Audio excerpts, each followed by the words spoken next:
Good morning, gang. So we get to play in the dirt again today. It's time to put some more stuff in the ground.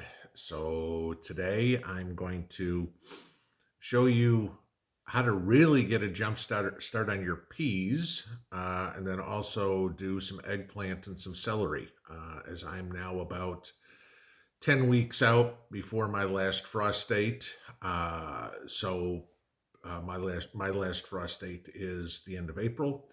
So it's time to start some of the celery and the eggplant because they take that long. But I know there's questions coming up. I'm also going to show you my asparagus. It's time to start those, but I made a mistake. Go figure. Welcome to gardening. Uh, but I'm going to show you something about peas. And I know what y'all are saying is, what do you mean you're starting peas? You don't do peas in the house. Okay. You're right. Most of the time you will plant peas straight in your garden. Except I'm going to show you a trick to get a month-long head start on Mother Nature. Okay. So, first thing I want to talk about, and we'll talk about the peas first because I bet that's the one that's going to be most interesting to everybody. Okay. In my little bucket here, I have all my pea seeds. Okay. There's probably 400 or 500 of them in here. All right. I've got 20 feet of garden that I'm going to plant peas in. Now, if you've ever tried to start peas inside, you all know how this one goes. You put them in the little cells. Peas grow real quick, and instantly they're all like this. They twist up and everything like that, and you're trying to take them out of a cell, and it's absolutely hopeless, okay? And so you end up tearing up all your pea plants, and everybody says, forget it. I'm just going to plant it in the house. Or I'm sorry, just going to plant it straight in the garden, okay? And that's totally fine. Gotcha, okay? You can do that, okay? I'm just going to start mid-February so I can put my pea plants in the ground mid-March because peas grow quick. They're fine with snow and cold. I mean, real cold like we got coming up here, they're not going to do good at. But I mean, they can grow right through snow and everything like that. They'll be a little slower, but I'm going to have a month head start. I'll be harvesting peas in May, easy, beginning of May. All right. So first thing with peas, this is not necessary, but it's recommended, okay? And if you can see that, exceed, it's an inoculant, okay? That's all the black stuff that's in here, all right? You don't have to do it, but your peas and your beans will be very happy if you do it, okay? Because peas and beans are nitrogen fixing plants, meaning they can create their own nitrogen out of the air, where most other plants can't. That's why you got to feed them. Okay. Now, if you put the inoculant in there, it's basically a bacteria where it will help the plant create the nitrogen, which of course nitrogen is what gives you your green growth, which is what you want for your peas, so that way you get more fruit. Okay. Don't have to do it. If you have bad soil, okay, I would certainly recommend doing it. As you guys know, this is my second year in these gardens. The soil still isn't as super perfect as I'd like it to be. So I'm still using the inoculant in here to help build the nitrogen for the plants. Here's the other advantage. It will also leave a lot of that nitrogen in the soil. Now my peas will be ready to harvest sometime in May, just about the same time that I'm going to put my cucumbers in where they were. Guess what? Now all that nitrogen is in the soil for my cucumbers to use, which will help my cucumbers grow. Okay, so a little bit of crop rotation there that I can do in the same space, depending on the weather and how well my cucumbers do. Maybe I get another crop of peas in the fall, maybe I don't. But peas are pretty quick, okay? You're talking a couple of months, 60 to 75 days from planting to harvest. And I'm going to start in February, okay? Day before Valentine's Day. So to the ladies out there, happy Valentine's Day. Okay, so how do you do it? Well, like I said, you got to soak your peas overnight and you mix it with the inoculant. And it basically, like I showed you here, comes like a black little sludge. So, I mean, it's all, if you can see that, kind of coating my peas. But my peas are all swollen up now and, they're ready to go. So, this is where we start. Anybody know what one of these is? Okay. This rain gutter. Okay. cheap plastic rain gutter. Doesn't matter if it's plastic, it's aluminum, whatever it is. Go to the hardware store, buy yourself the rain gutter, get the little closed end caps for them. Okay, that's this thing, so it's closed there. Okay, and you're going to plant your pea seeds in the gutter.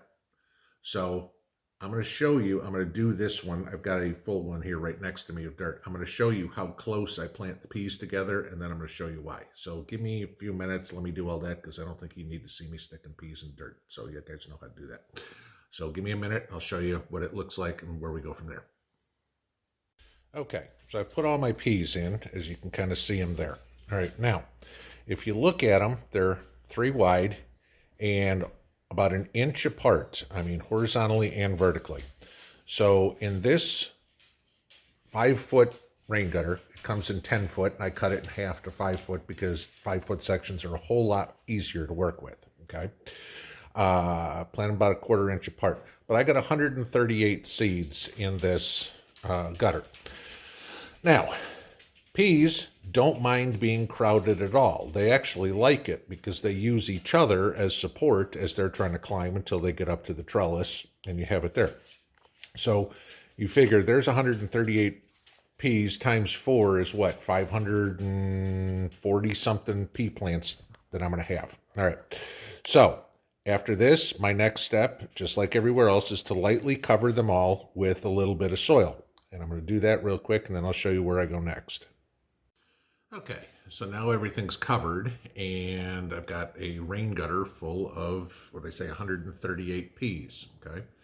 So I know everybody's going to like, okay, well, what do you do come planting time? Well, and I'll bring out the empty one again to show you, okay? Like I said, you're going to put caps on the end of them to keep all the dirt in.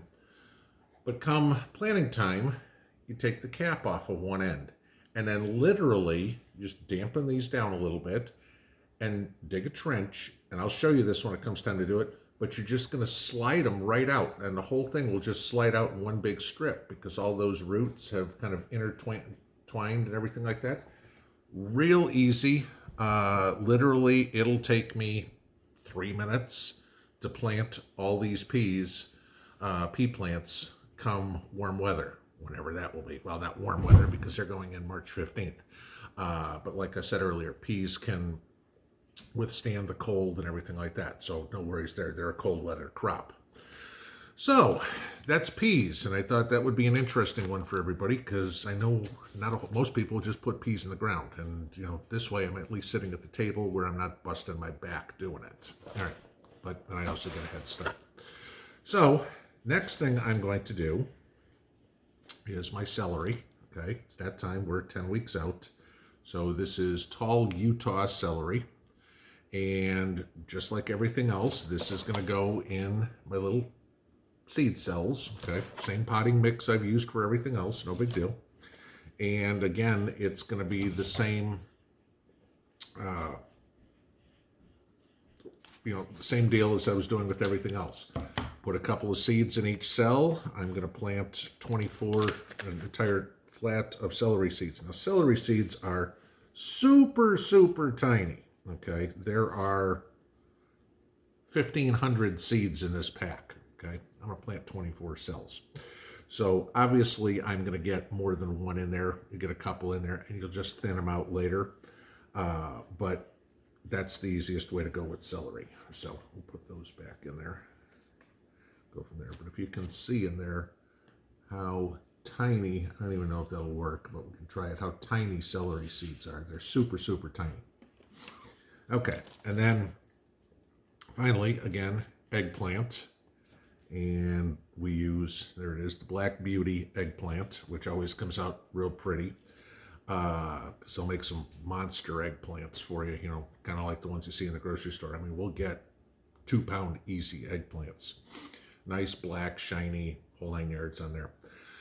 They go in 10 weeks early again as well. And again, same way to plant them. I'm going to do a dozen of these, and then I'll use the other half of myself for my asparagus, which I'll get to in a second. But the difference with eggplants are like peppers. They need that 75-degree heat to germinate. So Got my peppers growing, no problem. Those are on my heat mats. My eggplants will also go on my heat mats. They take a long time to germinate and they need the heat. So again, eggplants need to have a heat mat unless, like I said last time, you're one of those people that keeps your house at 80 degrees and pays God knows how much money on an electric bill. Same thing again, 1/4 inch, sprinkle a little dirt over the top, tamp the dirt down a little bit, poof, you're done. Okay. Last one, and this is the first time I'm doing this. This is where I screwed up, okay? Asparagus. And I guess the most common asparagus that grows well in the United States is the Mary Washington. So that's what I'm going to try.